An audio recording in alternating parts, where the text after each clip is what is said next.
So yeah, thank you very much for coming on the show. That's no problem. Appreciate it. I've been doing a bit of work.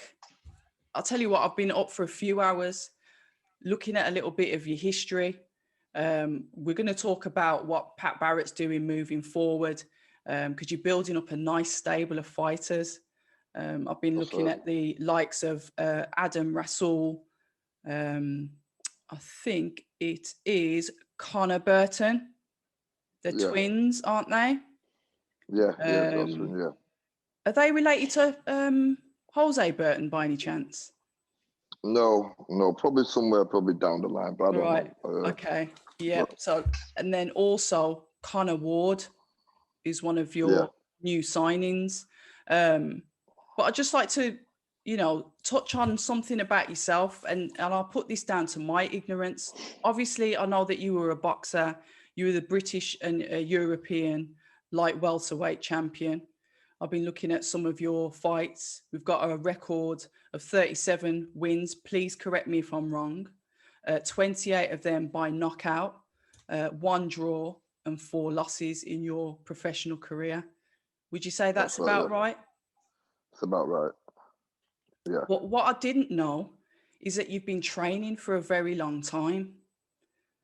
One of the fights that I looked at was the Robin Reid versus Henry Wharton. Yeah, it goes back before that. Okay, talk to me about how long you've been in training, because it's something that I need educating on, and it's something that I think the viewers would be interested in as well. I think what it was, I can call it more like an apprenticeship. Yeah. And I think every good trainer, it's like being a parent. I mean, you can come from a family of having a really good mother, a really good father, in order to reproduce that yourself, within yourself, because you know how it was, you know how family home comes from.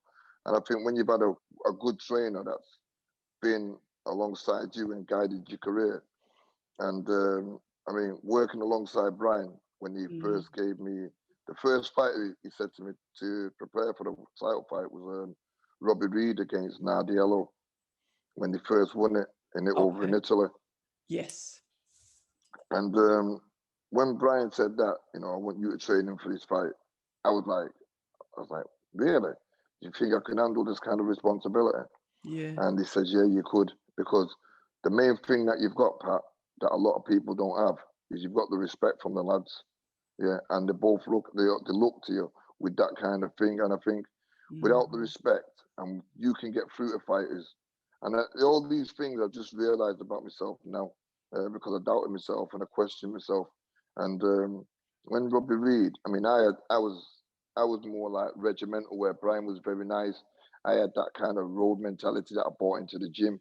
I would swear at him, I'd dog on me to do this. Yeah. And because of the respect they had from the lifestyle that I led, it was very easy. And but I was also very respectful to him as well, because I know that it works both ways. Yeah. But I would find a way of how to get the best out of the lads. Yeah. And when Robbie Reid went over to Italy, before he went there, he complained to Brian, said, Brian, I don't like Pat training me. He's always swearing, he's always dogging me in the gym and this and that. And we had a meeting and we sit down with him and I said, Robbie, I'm not going to change my ways of training people for you.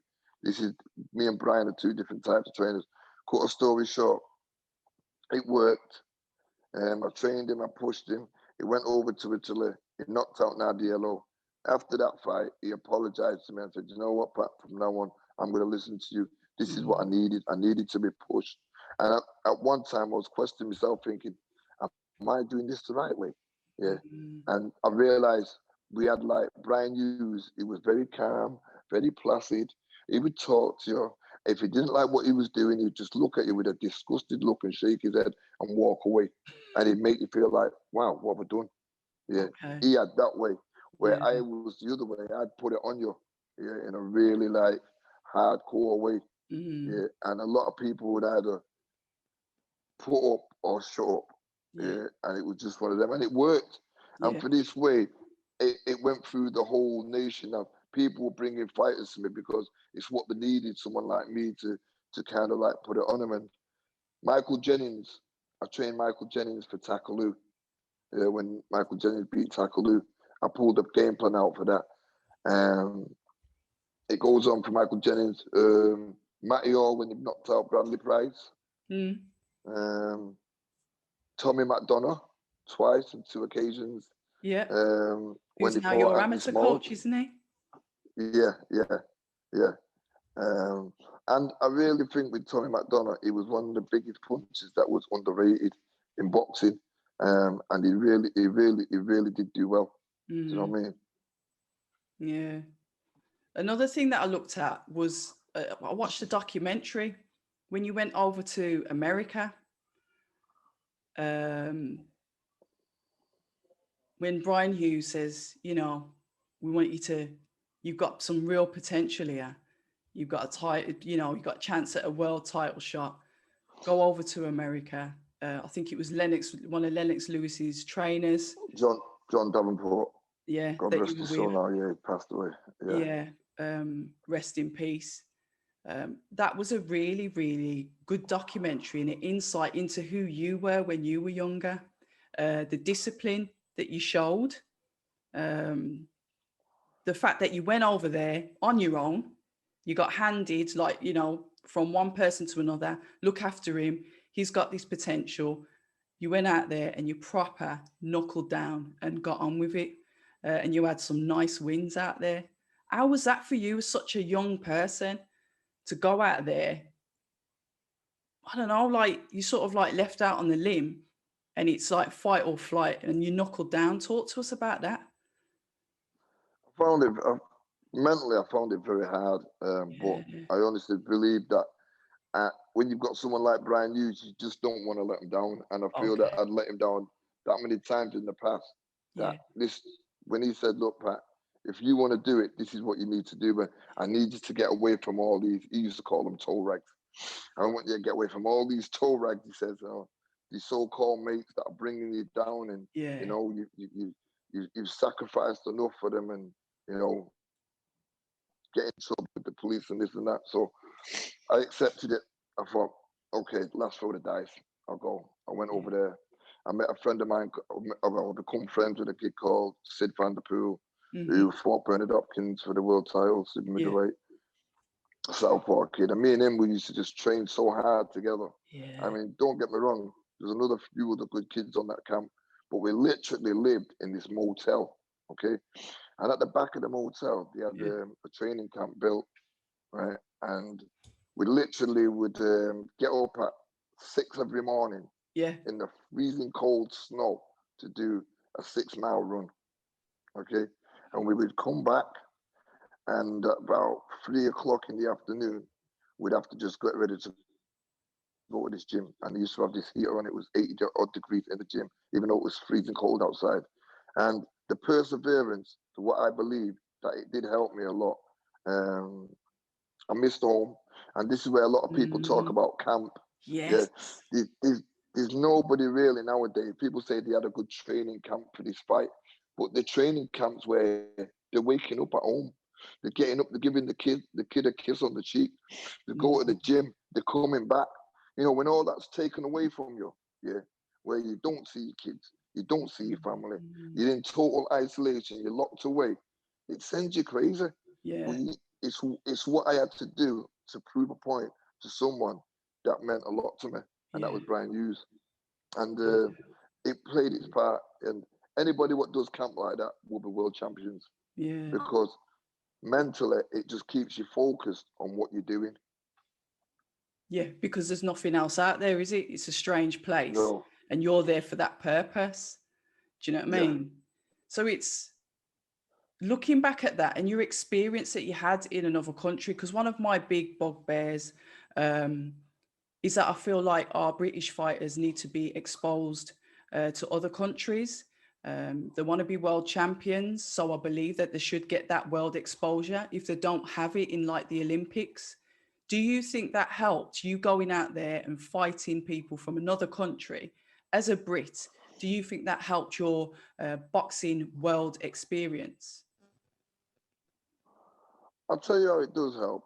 It doesn't help you boxing, but it helps you to become a better boxer because you get to know about yourself. I mean, it wasn't the first time I went to America. I mean, when he sent me over with Dave Jacobs, Sugar Ray Leonard's trainer. Yeah. And when I was in, Washington D.C. Okay. Yeah. I mean, Dave Jacobs actually came back over to England with us. Did he? Because he thought I had a unique style. He said you didn't box like a UK fighter. You know, we're back in them days. It was more like, you know, that European kind of stand up straight. He said you had that flamboyance. Yeah. He said you had that flexibility and you could put combinations together and you didn't just throw one shot. You would follow through, and he believed in us. And what it did do, it didn't actually make me a better fighter, but it changed me, because this is all what Brian Hughes has done. He made me this kind of fighter. So he spent a lot of time in America himself, Brian Hughes. This is how we got the contacts. Okay. Yeah, and he used to analyze a lot, Brian. And when he sent me over there, he sent me to the right kind of people. Yeah. But he said, there's one thing about the American fighters, they like to go forward all the time. I want you to be different. Yeah. Don't have to go forward to win fights. Yeah. It's called bringing people on. You can go back and win fights. Yeah. You can learn to fight going backwards. It's called bringing them on. And because I was versatile with what I could do, mentally, I felt better within myself. It gave me the confidence that I could go out there for this length of time and come back to the UK. And once I hit the UK, that was it. My mind was like, yeah, I could do anything. I believed in myself. So it more helps me more mentally than it did. These trainers changed me to make me a better fighter. Yeah. That makes sense. Nah, that does make sense. A lot of people go to America. A lot of people to go to America to think that, hey, this trainer can make me a better fighter. It's not to do with that. It's what you can do by yourself. A lot of fighters now won't want to leave home. They're not regimental enough to be able to put down the family and the kids and the sacrifice, because that's the key word, sacrifice. And when fighters are not prepared to sacrifice, they're only going to go so far anyway. Yeah. I mean, I've only never known probably one British fighter that's been like that, and that's Scott Quigg. You know, he went over to America. He sacrificed, and even when I used to train him, he used to sacrifice. And he was a good fighter, a good person to have in the gym. You know, he was the kind of fighter there. He would be the first in the gym and also the last one out. Okay. And that's when Brian Hughes said to me, "This kid's going to be a world champion." He also said that about Tyson Fury. When we had Tyson Fury, Brian said, before anything, he said, this kid here, Pat, is going to be a world champion. So anybody that Brian pointed out on what he said, it was always spot on. 5 years down the line, these kids are world champions. So Brian Hughes, MBE, is a massive influence on you. And even though, like you said, he was more like the calmer voice, he was still very regimented. And that's the regiment that we now see in you.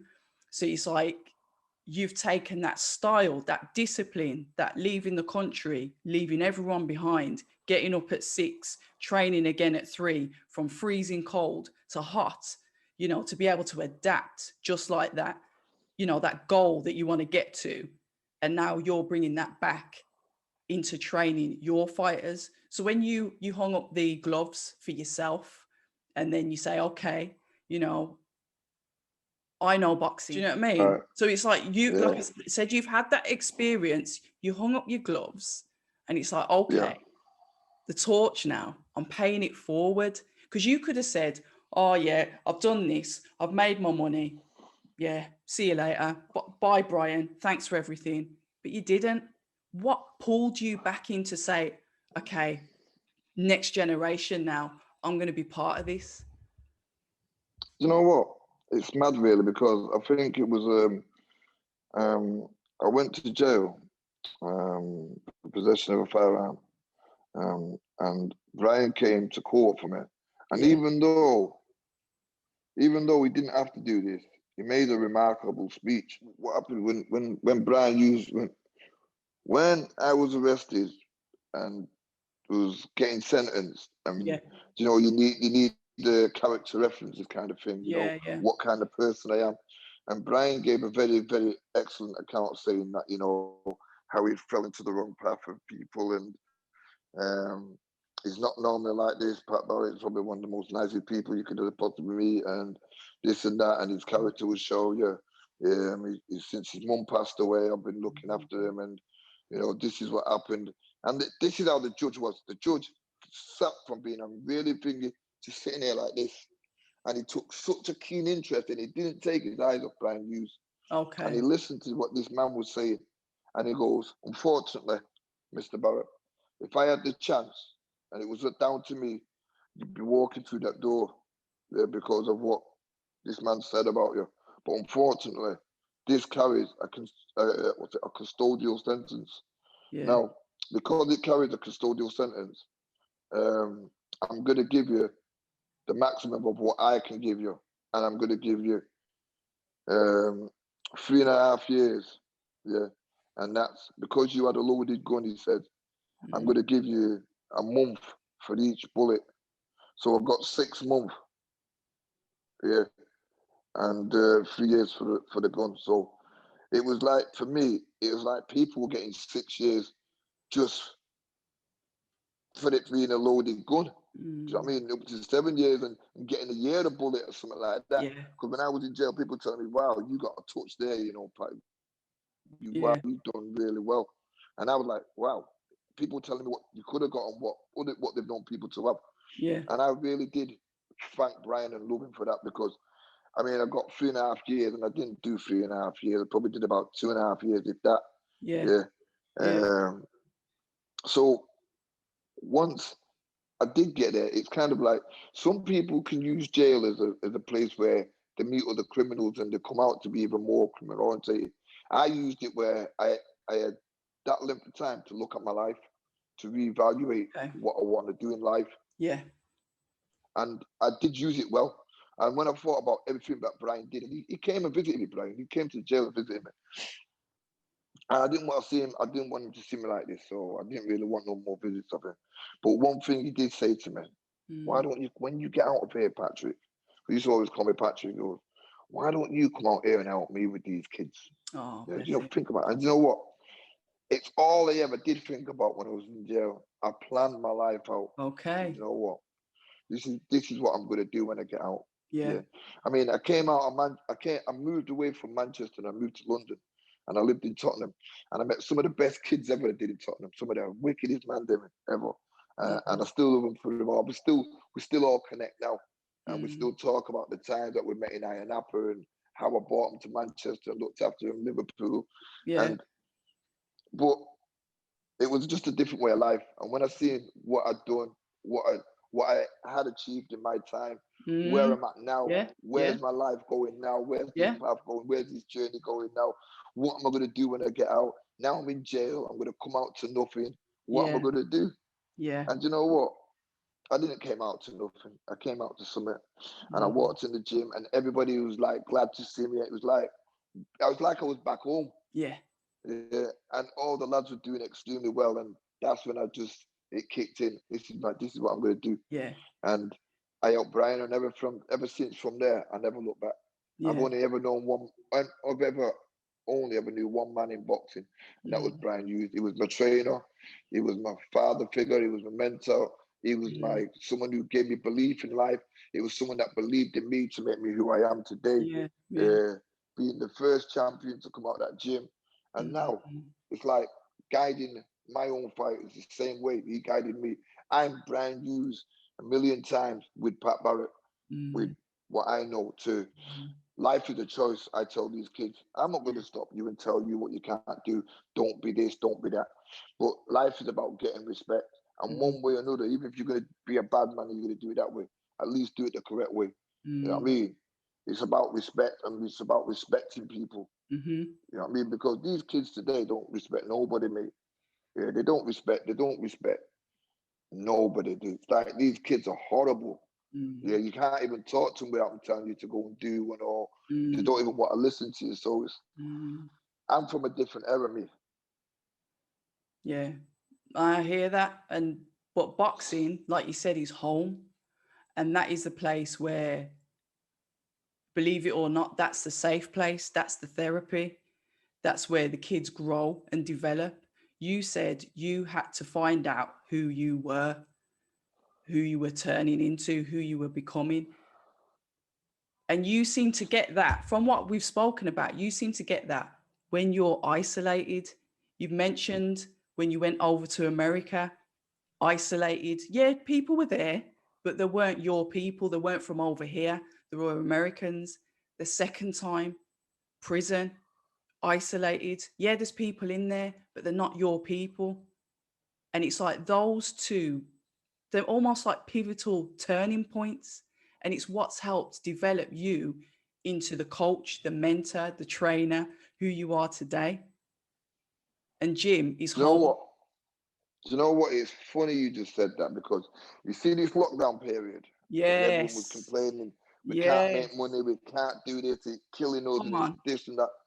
Do you know what it's done for me? Yeah. Again, it's made me a better, smarter, Yeah. intelligent, more person, because over this lockdown, Yeah. this office here now, what I'm in now, this is the new headquarters for Yeah. Black Flash Promotions. Yep. Yeah. Big thank you to Manchester Joinery, Scott Hargreaves, helping me get this. And in the other side of this office is where we've got our own media room.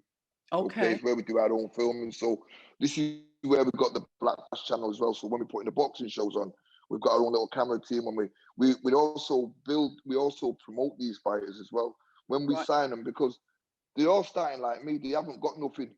So Mm, what I've decided to do is promote them, mm, and they get media training there, and it's how they come across. Like this young Adam Razul. When you speak to him, you think he'd had about 50 odd fights. The way he's so intelligent, he's mm, already intelligent. mm, Even in the boxing ring, he's like, watching Zelfa and Lyndon be the first ones to come out of it and make it and be mm, on TV and being the best two fighters in the country that everybody's talking about. mm, To me, it's music to my ears. It's mm, That is worth more than gold. For mm. people to be talking about my fighters, and for me to be coming from this rat race and coming through it slowly, and now I'm on top. It's Mm. like, wow, is this really me? Yeah. And bear in mind, I've always been a good trainer. I've just been unrecognized. I've Yeah. always been a good fighter. I was just unrecognized. But I don't care. It's not about me. It's about the kids that I'm going to be Yeah. bringing through. And the next generation of kids now will get the proper chance rather than Lyndon and Zelfa. I had to struggle for them.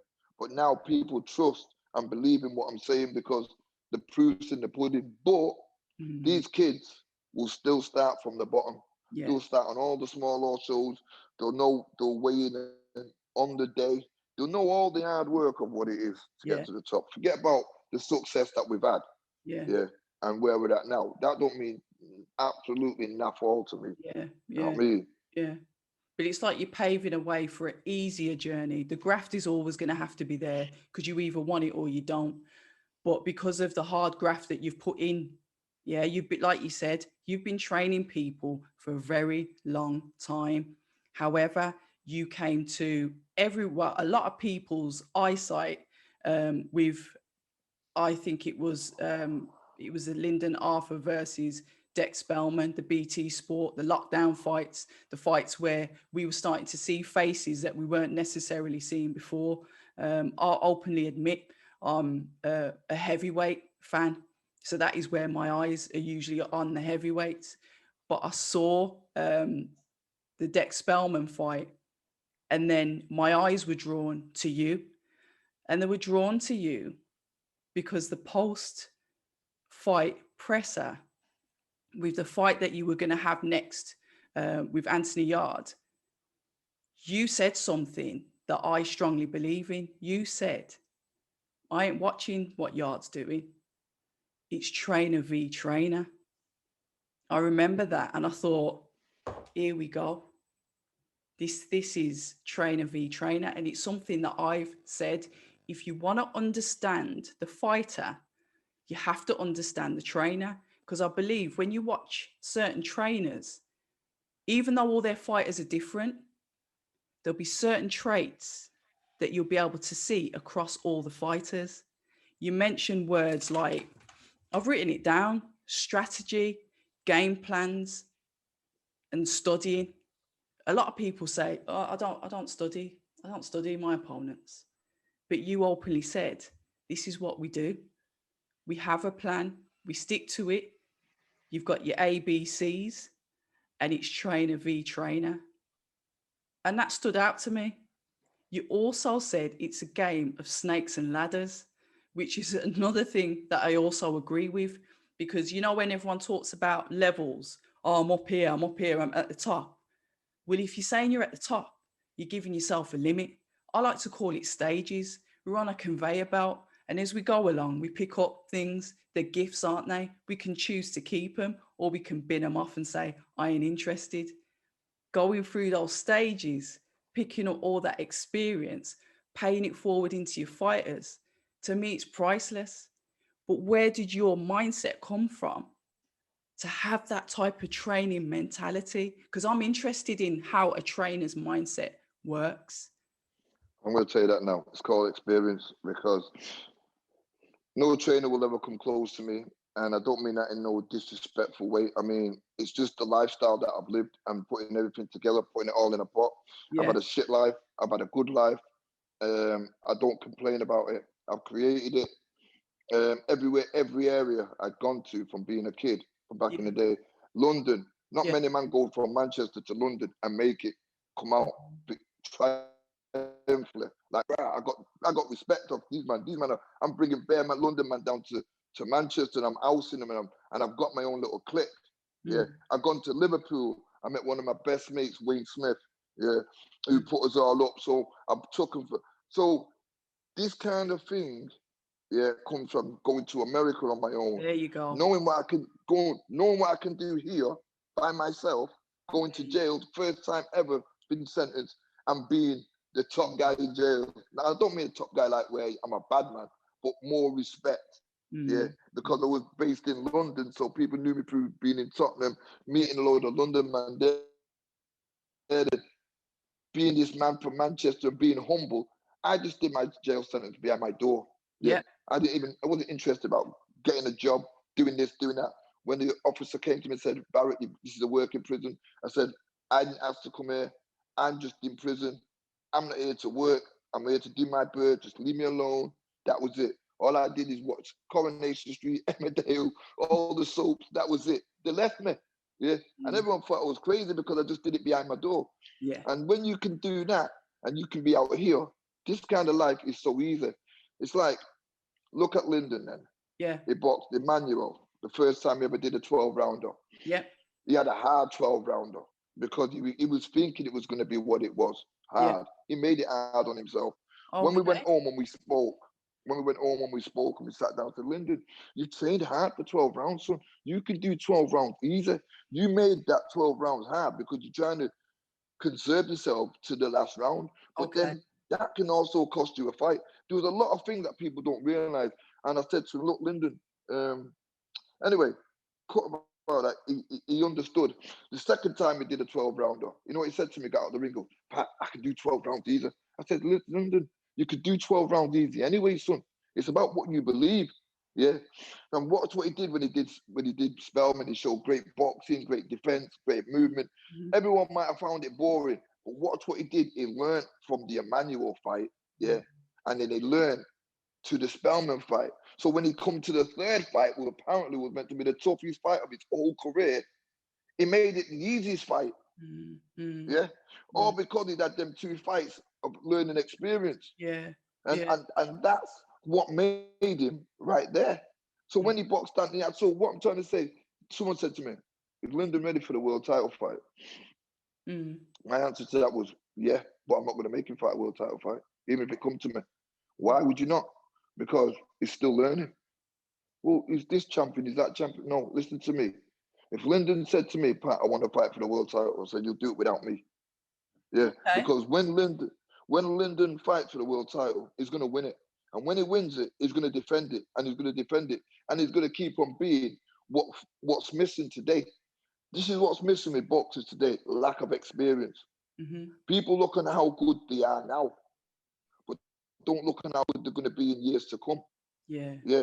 I want my kids to fight for titles and stay there. Like Zelfa, he's won the Commonwealth. Yep.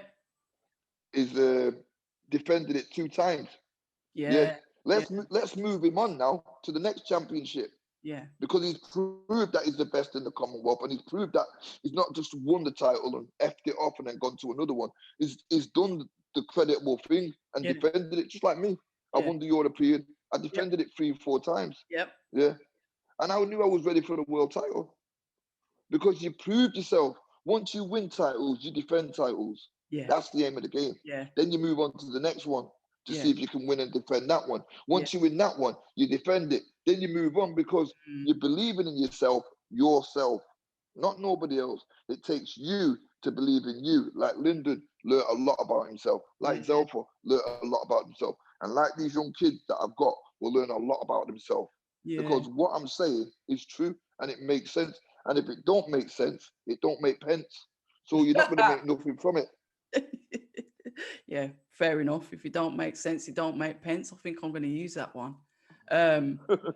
So you as their head coach, and they're also the promotion company, and you get offers, and it's like, yeah, come on, Lyndon world title fight, and then the pound signs are there, and it's like, yeah.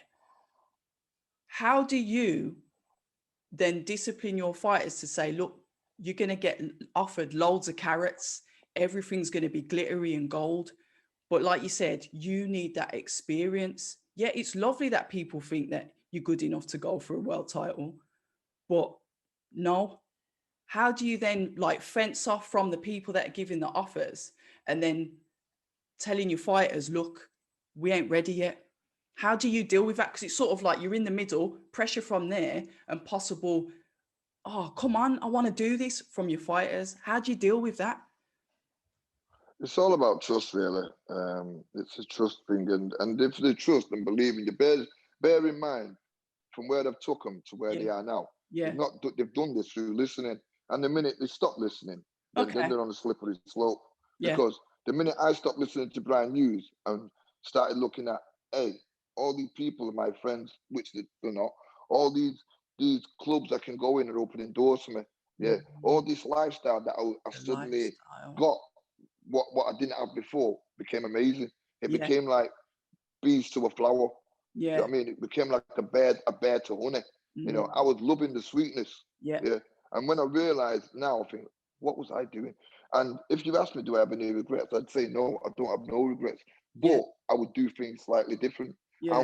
My mistakes in my life, what I made, is down to me to not allow Lyndon or Zelfa to make the same mistakes. And if they're on that path of making that mistake, there's the door.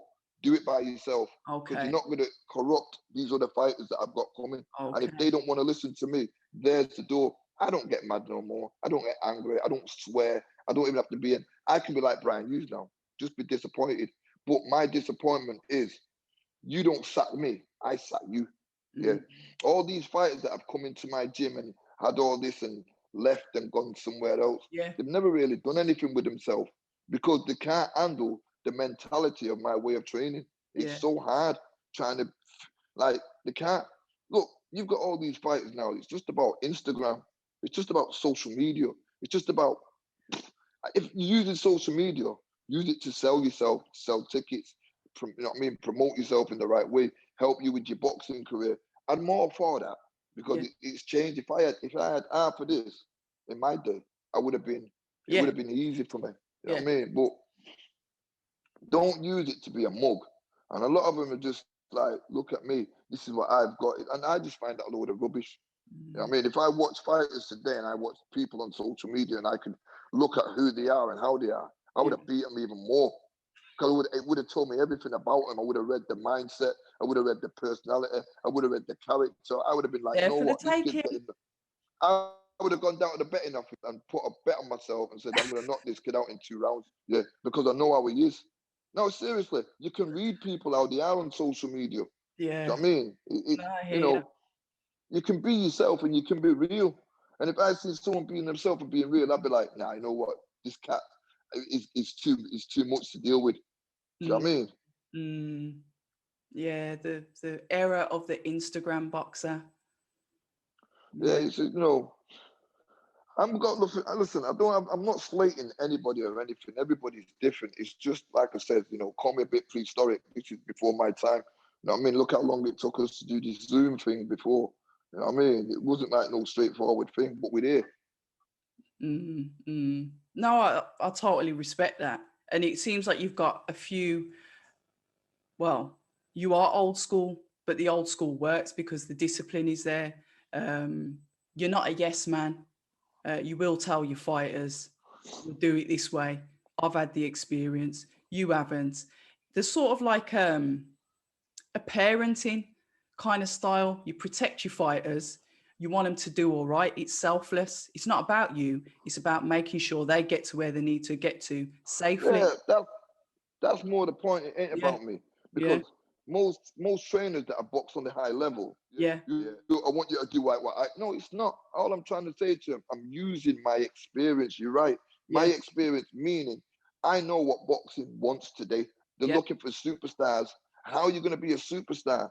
Yeah, if you got to take what was okay. Here's another way of looking at it. yeah, You know, yeah. fashion. It's on a recycle. I've seen fashion go out and come back in again. Absolutely. Yeah, right. Now, that's many 50 years, yeah, 60 years ago.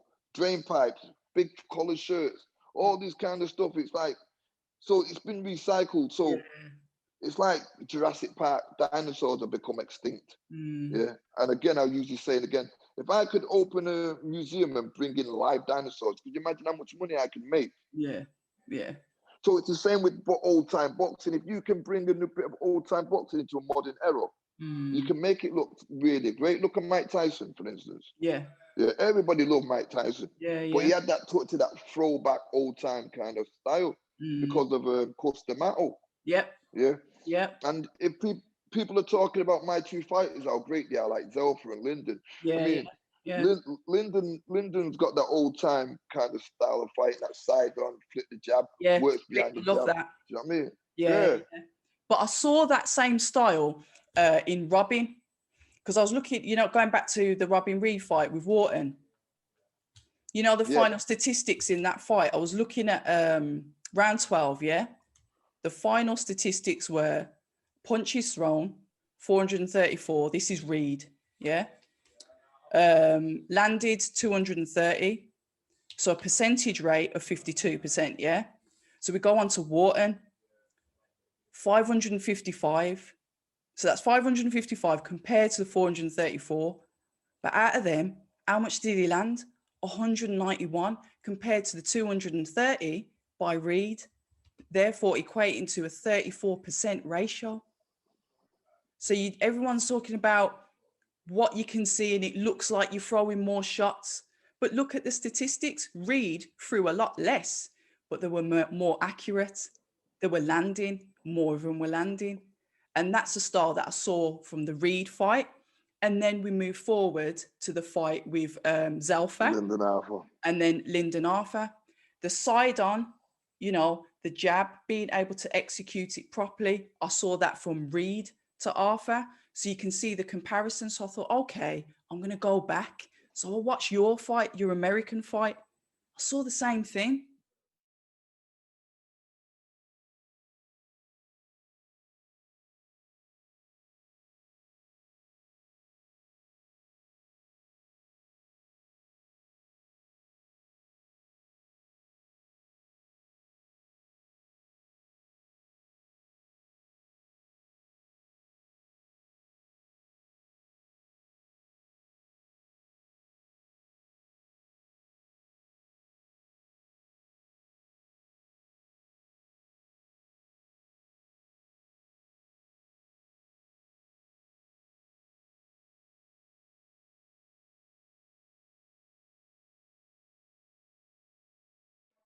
I saw the same thing.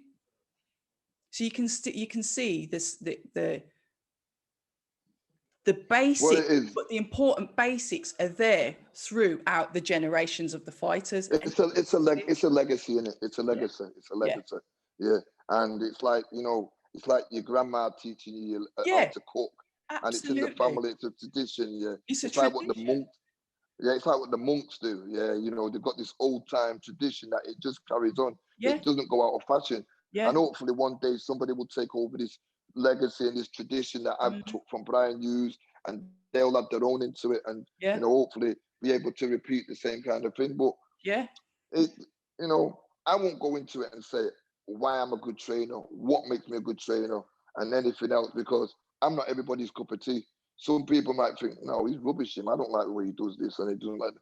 I don't want to proclaim. I only proclaim that in my gym, what I'm producing from my gym. Yeah. And just that says it all. There is a lot of good trainers out there. I'm not saying that. I'm not coming on comparisons with anybody. Yeah. I'm talking about myself, the way I do things, the way nobody else could be the next. I can't be the next Brian Hughes. I can't try and be Brian Hughes. This is why I use my own influences from my own mindset. And there's one thing that I would teach fighters is how to use what they've got here, because the mind is a very powerful and dangerous thing. For instance, it can make you scared. And if you cannot control that fear, you're going to get knocked out. Because I don't like spiders, for instance, okay? but know what I'll be getting you for Christmas then. It doesn't mean I wouldn't hold one. Yeah. If somebody would put a big tarantula in my hand now, I'm probably thinking, all I'm thinking about that spider is if it bites me, it's going to do damage. Yeah. But these little ones, they don't bite you. Yeah. So really and truly, the fear is more of a wow kind of reaction more than terrified. Yeah. But it's a mind thing, what you do. So if you can control that frame of mindset, you wouldn't even be bothered about them. Yeah. And that's what I teach fighters. Yeah. Like I've had fighters that couldn't spar in the evening. I've had fighters that don't like sparring but prefer to fight. Yeah. And I'm trying to say, but what's the difference? And I sit down and I talk to them. I don't judge them on it. I want to work it out with them. Yeah. And I find a way of making them believe that this is how you can do it. And that's what I've done. That's what makes you a good trainer. When a fighter gets beaten, I don't just throw him back in the ring to fight for the title. I'll rebuild him because there's an hole there and there's a damage. And this is what happened with ArthurYarde. You know, ArthurYarde was a damaged fighter and he was never repaired. Yeah. And even though we had the Spellman fight, they're stupid to think, oh, we'll beat Spellman because Lyndon beat Spellman. It wasn't about that. If you look at how Lyndon, we worked on things. I want Lyndon to do 12 rounds. So I picked Spellman to do the distance and let's practice things with him. You know, it's not about knocking everybody out. Knock them out when you're fighting for the world title now, because then you can start putting your experience together and putting your punches together. So there's a lot more to come with Lyndon, a hell of a lot more. This is only the beginning for Lyndon. And it's what I told Frank. Listen, you haven't seen the best of Lyndon yet. You know, once he comes out of this operation and you know, he's able to fight in April, again, you know, you're going to see a different Lyndon because his mindset now is what he believes. He trusts me, even and when I say trust him, it's not like he didn't trust you before, but it's very hard for anyone to say, oh, I trust my trainer 1,000,000%, because it's bullshit. Yeah. And what I mean by that is, when I fought Tony Willis, and bear in mind, Tony Willis had won a bronze in the Olympics back in them days. Yeah. I mean, when you get a bronze in the Olympics back in them days, look at Robbie Reid. I mean, Robbie Reid got a bronze. It's absolutely exceptionally good. And I thought myself, I only had a handful of amateur fights. And I said to Brian Hughes, can I really beat this guy, Brian? And no disrespect, but Brian said, listen, Pat, you won't just beat this guy. You will knock him spark out. And I said, why? He goes, number one, he's not a natural light welterweight. He's a super featherweight. Yeah. Number two, you've been boxing kids heavier than him because you started your career as a journeyman. So you've been putting with anyone. Right? And number three, you carry the natural power, Pat. And that's all he had to tell me.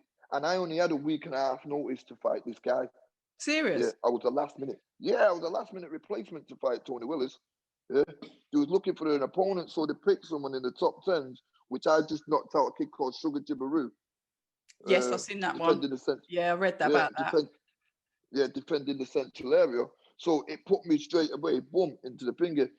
So as they was looking for someone, because his opponent had pulled out, they said, can Pat fight this guy? I only got $6,000 for the fight. Yeah. Right. That's all I got. It was peanuts. Yeah. And I'm fighting one of the, he'd already won 3 belts out. Well, 2 belts out, right? Wow. He'd won at super featherweight and at lightweight. And bear this in mind, I'm fighting him now. And because Brian gave me the reasons within a week and a half's notice, and he made me believe that, I did exactly what Brian Hughes said I would do. Knock this kid spark out. And I did. Yeah, and it's good when honestly, Brian Hughes could say, "Pat, you're fighting King Kong. Can I beat him?" And he would tell me whatever, and if he can make me do anything, Brian Hughes, anything. He even made me go to America when I didn't want to go.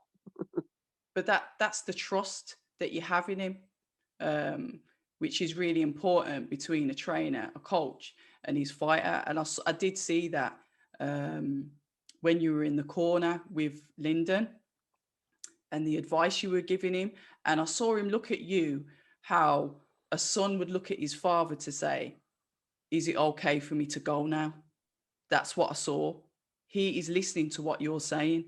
You see, sometimes I watch a lot of the corners. I listen to what's been said, if the commentary is not over it. And some fighters look vacant. They're not, it doesn't look like they're taking it in, even though the adrenaline's going, they're in fight mode. But I saw Lyndon, he was looking at you and he was talking to you as you were giving him the advice. And it's a big thing there. And I think it goes from the respect that he has, because he knows that you'll tell him how it is. You'll just tell him the truth. You won't tell him what he wants to hear. You tell him what he needs to hear. And I saw that in that cornering during that fight. What I believe is we've done all the work in the gym. So when we get to the fight, there's nothing much I can do or help, nothing more how I can help him. Yeah. So what I decide to do then is to remain calm in the corner, because there's no point in kicking off and being irate. Yeah. So what I said to Lyndon is, when Lyndon says, "Pat, I can't throw my right hand," yeah, and when he said that to me, yeah, and bear this in mind, he knew that he was going to get countered with the right hand. He knew that he couldn't throw it properly, yeah, and he just didn't know how to do it, kind of thing, if that makes sense. Yeah, I thought that was a blag, you know. I thought that was smoke and mirrors, because, you know, it's so loud in there. I literally thought, is this part of the game plan? Like holding his right hand? You just don't know. He couldn't. He couldn't throw it. Two things. What was with Lyndon, and when you're in a fight, and then your mind becomes a bit murky, right? Yeah, your mind needs to be clear as the water you drink, because if anybody passed you a glass of murky water, you ain't gonna drink it. Yeah, but if I pass you a clear, clean glass of water, you're gonna drink it, and that's the fact. What was going through Lyndon's mind? His mind was like, I can't land this right hand, yeah, and I can't throw it as well. So it's like the jab. I can throw the jab great. And if I could throw the right hand like I could throw the jab like we've been working on in the gym, it would have been spectacular. But the mindset of throwing it, with the little injury, it made him not want to do it. Yeah. And if he threw it, he was only throwing it half-heartedly. He wasn't throwing it to the potential of it, how he could. So it didn't make him want to do it. So when he come back and I said, listen to you, son. Listen to me now, Lyndon. Listen to me. Listen. You need to throw that right hand, because any minute from now on, he's going to come walking through you. And I know that Tundi would have picked up on this. But luckily for me, he didn't pick up on it. It was what somebody came to the corner and told him. Yeah, because if you listen to what he said in the corner, right? He didn't say that it's what he knew. That he's done his right-handed. Do you know what I mean? He made out that he'd been told. So anyway, cut that. So when Lyndon did throw the right hand, somebody up there was looking out for us, because he threw the right hand at the right time, because they was told in the corner, I think he's damaged his right hand. Put it on him. Yeah. So as soon as they come out, he couldn't have timed it any better, and he threw it. And that was it. And I think that was the only time then he threw it. And then the rest of it was intelligently, because I said this will buy you a couple of rounds. Couple rounds. Yeah. And then the feints, like he was going to throw it. Then the acting like he was going to throw it. But he did win a fight against a courageous fighter single-handedly. And I'm proud of him for that, because most fighters would have wanted to get pulled out. Who's going to want to fight someone like ArthurYarde with one hand? I know I wouldn't have. Do you know what I mean? You know, I've been thinking, damn, twice in fighting ArthurYarde, who's had 90 knockouts with one hand. No way. Do you know what I mean? Yeah. But you see the style as well. Like I said, back foot fighting, able to fight going backwards, which I think is something with your fighters that is evident. Reid showed it, going backwards with a pressure fight, or a come forward pressure fight in Wharton. Done the same, being able to still flick out that jab moving backward and using his feet quite well. Good, really good ring generalship. Something that is also old school from the names that you mentioned. I think you mentioned Tommy Hearns before, Sugar Ray Leonard. These are all people that are bouncing on their toes and able to move around the ring, whatever weight they are, and make them look like 9 stoners, make it look really easy. And I think that's something that you put into your fighters. I mean, correct me if I'm wrong. No, it's you absolutely bang on. You bang on. It's like say go back to let's go back to Henry Wharton and Robin Reid. You know, when I was given that job for that fight, all I did is I had Robin Reid just working on the jab, no different from my ad Lyndon, because the jab is the master key. Everything comes off the jab. It's okay. It's so easy to say to someone that you got to throw the jab, but when throwing a jab is like shadow boxing. Yeah, people don't want to do that. People want to just throw the left hook and the right and the power shots and the uppercut. Yeah. But the jab also allows you to set most of them shots up. Yeah. Do you know what I mean? And you know, it's making your fighter believe to have the patience to be that way inclined. And there's not many trainers that you can do that. It is something that you do over and over in the gym. These are the things that people don't see what we work on in the gym. You know, we play games. We sometimes have days where I have a light training and I have everybody in the ring together, big ones, small ones, you know, all kind of weights. But you know, it's like a game. You get hit with one jab, you're out, the next one in, and you got to capture to stay in the center. And these are all like fun things that we do in the gym. And when we do it, but within the gym, doing this for about maybe an hour and a half, 2 hours, these are all the things that we had to do. So so going back with Henry Wharton now with Robbie Reid, when Robbie was using that jab, it was sensational.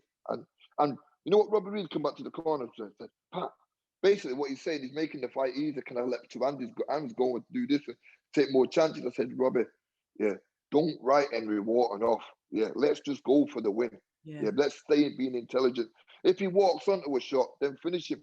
But don't think because when you hurt Henry Wharton, he's that more dangerous. He comes back even more. And I've seen Henry Wharton fight many times, and then, you know, I rated him and I respected him, but I just know that he was a tough mother. Do you know what I mean? Yeah. Well, we saw that because he popped his nose. Reid popped his nose and gave him a couple of black eyes. But what I liked about that fight, and I know I keep going back to that, but that's the one that I've watched more recently. I like the both of them sitting outside the ring after the match. Reid saying, you know, I did what I did. I knew it wouldn't be an easy fight, but and Wharton's tapping him on his shoulder, like to say, you know what, fair play. I came to win. I thought I was doing well, but in the last half of the fight, you really showed out, and there was that massive respect between the two fighters. And I had to sit there and I thought, when was the last time we've seen that on the TV? You don't, because you got to look at it this way. You have a hug after and you go back to your corner and that's it. But these are two warriors that they did go toe to toe. It was a bloody good match. And then the Saturday, it's like you almost, like you beat somebody up. Come on, let's have a drink down the pub and have a chat about our fight. You don't see that. Nah, don't. But all I can say about that is, like, Henry Wharton is a gentleman. Even to this day, I mean, he's doing his own thing, Henry Wharton, now with the amateurs. And I've seen him at a lot of the amateur shows, and we always talk and we exchange numbers. And you know, I've always liked him. He's always been that likable kind of person. Okay.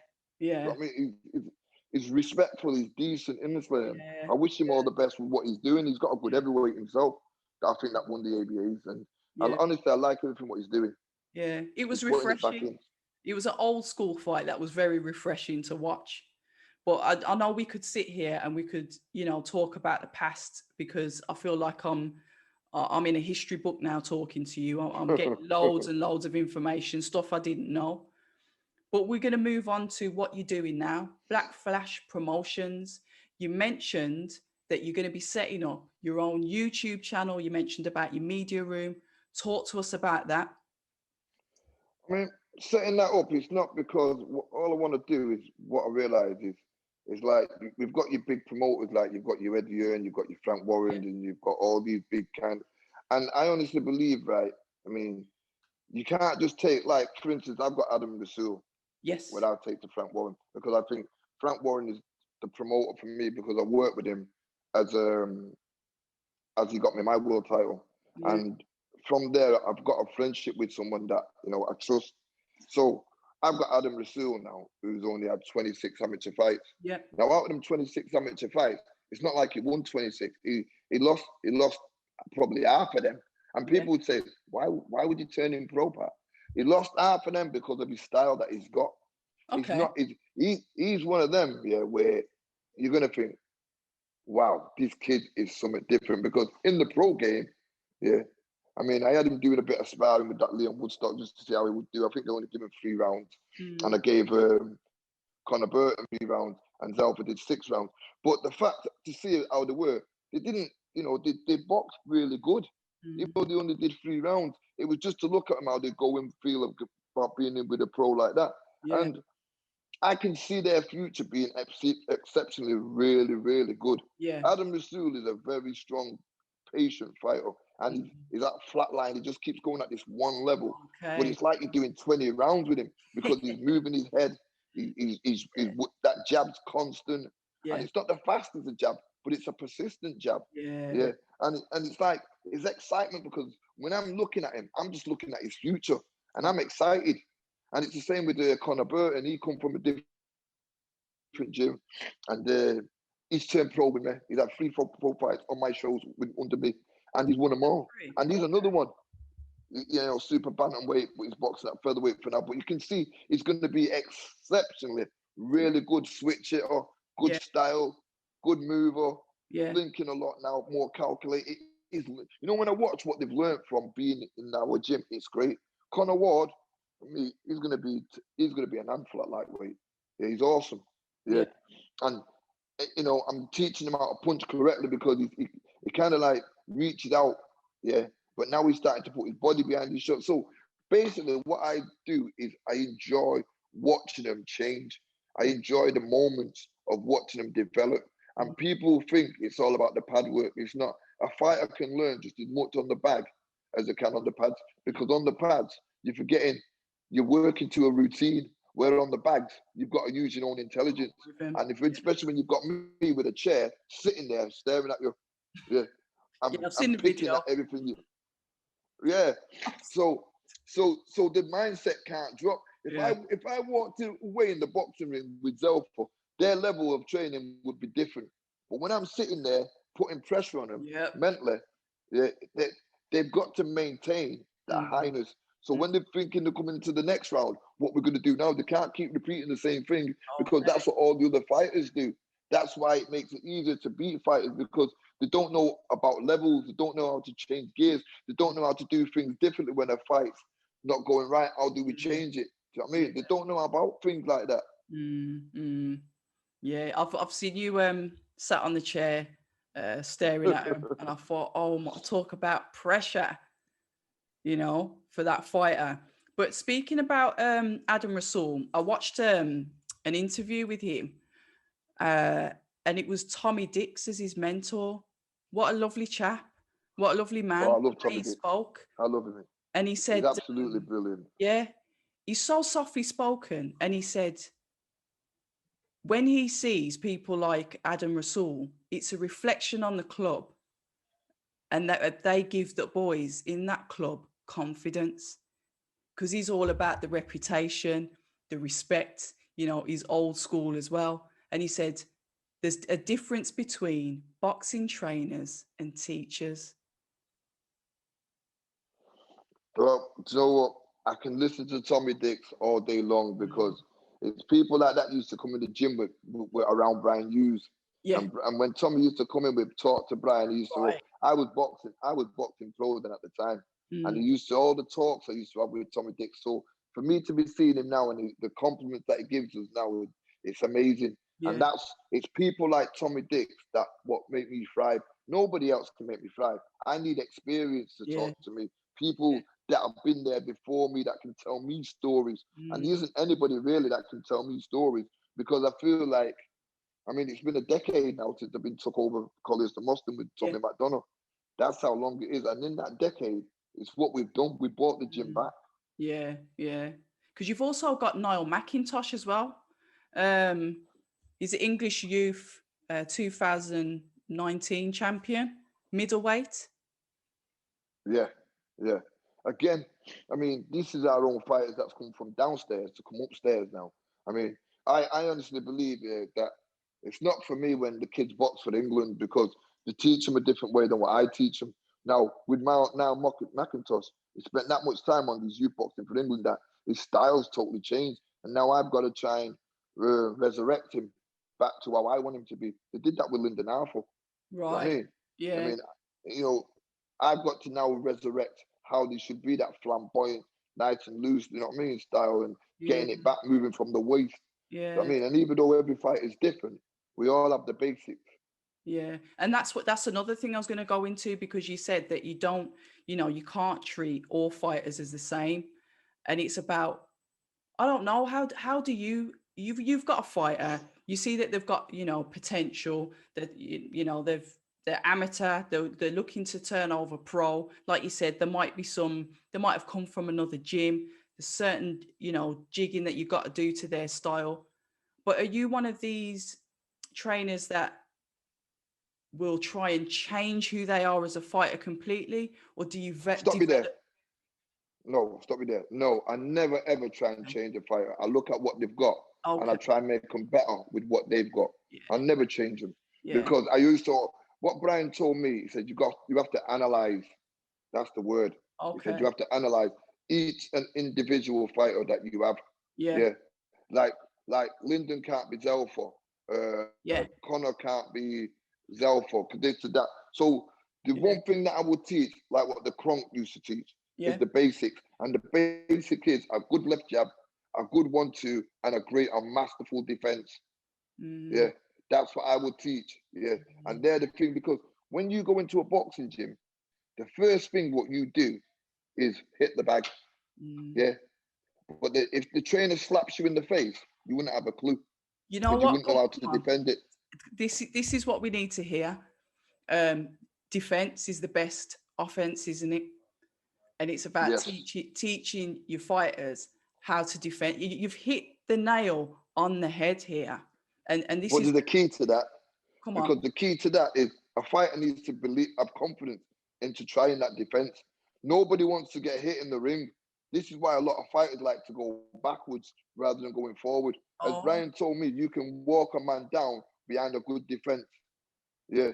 But a lot of people, defense is using the feet and trying to slip. Shots. But nobody wants to read the shots, read the fighter, time a fighter. Wow. And these are all the things that you get taught. Yeah, but the key question is, how do you teach it? That is, I'll never reveal. Yeah, that's something I will never trade talk secrets. how is how to read a fighter, because a lot of people don't know how to read a fighter. Yeah, even the likes of Adam Rasul. And this is why, I've become a manager, because now with all my fighters, I'm not teaching them the best to be without having sole rights, on what I'm going to do, because people come and they go, but this young lot that I've got, they're going to be fantastic. And I'm making sure that they stay in that league. You know what I mean? It's like what Real Madrid do in Barcelona. You know, they have their own footballers coming through, so they're not buying and spending money. They're producing their own. Do you know what I mean? It's very rare that you get football clubs doing that now, that they're always buying these international players and this and that, rather than producing their own. A lot of these trainers now, they're taking on ready-made fighters where they don't really have to teach them anything. I don't want to be that glorified man. I want to be the man that grows like Zelfa, Lyndon. Because I'm here forever now. I'm not going nowhere. Like Brian Hughes. Brian Hughes was there forever because he produced his own crop of fighters. And when he did get certain fighters that turned pro with him, like Robin Reid, like Mike Jennings, and Gary Lockett came to the gym, it made them better fighters. You know what I mean? And that's the level where I can be now. I've been given 3 fighters coming over from Ukraine to turn pro over there that I've managed.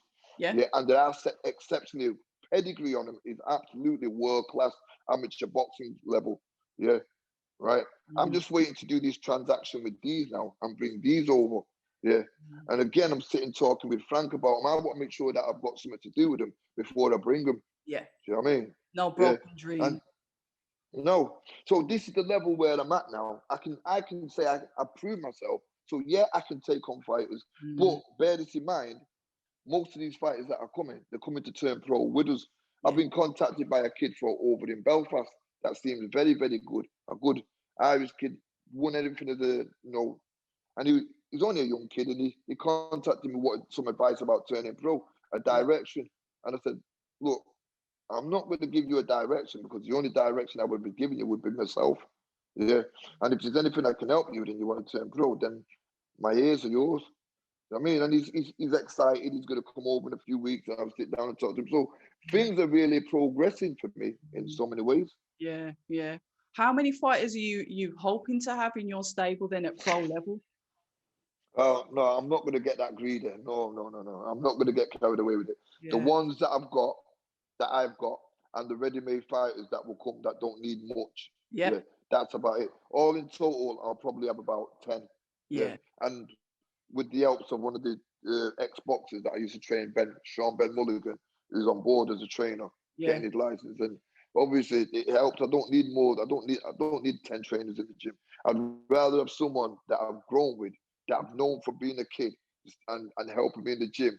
That's very respectful, that all the boxers know him, and it makes life a lot easier. And the way that Black Flash Productions, promotions, boxing is moving forward, what will you do then when you're getting a lot of people coming to you, because there's going to be some really good quality out there and it's time to expand? How are you going to do you know what I'll say? I'll answer that. I'll say no thanks. Okay. Yeah, I will say no thanks. Do you want to know why I'll say no thanks? Yeah, because if any fighter comes to me, that's already a ready-made fighter that's leaving a trainer, then I'm just going to be another person that you're going to. I've done it all before. Right. I'm not doing it no more. I will not do it ever again. I've done it all. I've trained all kinds of fighters. You know what I mean? I could give you a list as long as my arm is fighters that I've had come in my gym. I've also rebuilt fighters' careers on my shows to get them back to status. And fill the gaps in that was missing before, that would never have got filled in. Like all these fighters that box on a high level, here's what happens to them. Yeah, they get beat, they get stopped, they get hammered, they sit out the ring for 6 or 7 months, they come back and they get thrown in at the top again. They don't get a warm-up fight. They don't get, because nobody wants to waste money on them. Wow, it's brutal, isn't it? It's exactly. That's what I did with Zelfa. As soon as Zelfa got beat off Ronnie Clark, right, you're fighting on my show. I got him the same kid that he went 8 rounds with. Him and Leon Woodstock went the distance with, and he knocked him out in 2 rounds. Yeah. And then after that fight, we fought Leon Woodstock. Yeah. And it's a shame for the likes of Leon Woodstock, fighters like that I've seen growing. They've been fighters that I thought were going to be champions and still can be champions. Yeah. But they've been left on the shelf. It's really a brutal game. Do you think it is a thing of, in boxing, if you face fits? It's not to do with that. Boxing's about respect. It's about how you do it. It's about how you lose. It's about how you come back from. I rate fighters that come back from defeat and fight their way back to the top. I respect them. Yeah. You know what I mean? And the only thing is, them fighters that get beat, they don't get the opportunity to fight their way back to the top. Yeah. You know what I mean? Yeah. Give them the opportunity. Give them a second chance. Build them up. Give them a normal fight. Yeah. They've been great. They've helped the promotion so long. They've sold tickets. They've done this. Let's build them back up. Let's not just leave them. That's why I got this promotion, because if anybody ever said to me, Pat, can I get a couple of fights on your show? I'll say, yeah. As long as there's room, yeah. Yeah. So moving forward then, what type of, for 2021, 2022, what is the plan for Black Flash? For my promotional team is to bring the next generation through of fighters, the fighters that we've just been talking about, and hopefully Lyndon will top the bill in Manchester on a show, on a TV show, where then I can get all these lads out on the back of Lyndon, and speak with Frank and let him see what he's got for the future to work with, and as long as they'll do more than help sell the show out, along with Lyndon, with being on a show like that, then that's it, really. I have a plan, and obviously the plan that I have it comes in with Queensberry, and I wouldn't work without working with Queensberry. I've got a lot, like I said, I've got a lot of respect, and most of my fighters majority of my fighters will go through Queensberry. Yeah. You know what I mean? Yeah. So COVID permitting, when are we looking to see something like this? You know, I'm just waiting to see. I couldn't predict. I'm just being patiently waiting. The lads have been great. They've been patient. They're in the gym every day training. They've done the camps with Lyndon. They've done the camps with Zelfa. And I can say that word camp because Zelfa lives with me. Yeah. Okay. So when he's training, he is in camp. You know, I make sure he's doing everything. You know, he has his own room. He stays in his own room. He stays away from me. He's got everything that he needs there. He comes out, he eats. We'll sit in the living room watch the boxing on the big screen if we need to do. But the mindset for Zelfa is already there. So same with Lyndon. When Lyndon's in camp, he's in camp. And I see that he's in camp. Yeah. Okay. So is there anything else that you want to talk about before we close the interview? Not really, no. I'm glad to be. I'm glad you asked someone. You've disappeared again, Pat. Will you stop doing this to me? Someone tried to ring us. Sorry, someone tried to ring us. I'm just saying, I'm glad you've asked me to come on your show. It's been great. It's been great talking to you. It's been great getting to know you. And I feel like I've got everything off my chest I needed to say. No, thank you very much for coming on October Red Interviews.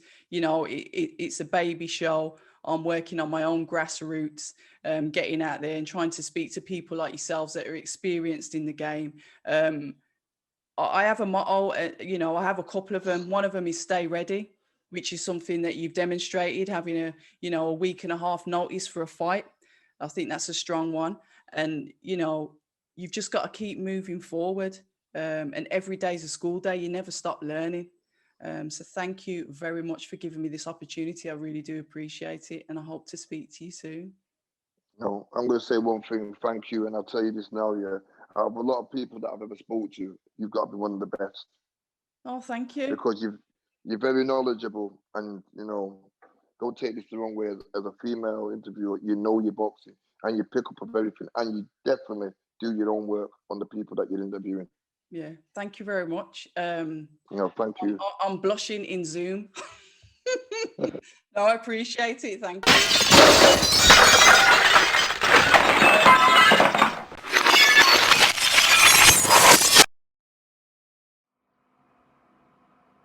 October Red on YouTube. Don't forget to like, subscribe, and hit the bell for notifications. And don't forget, at October Red, we stay red.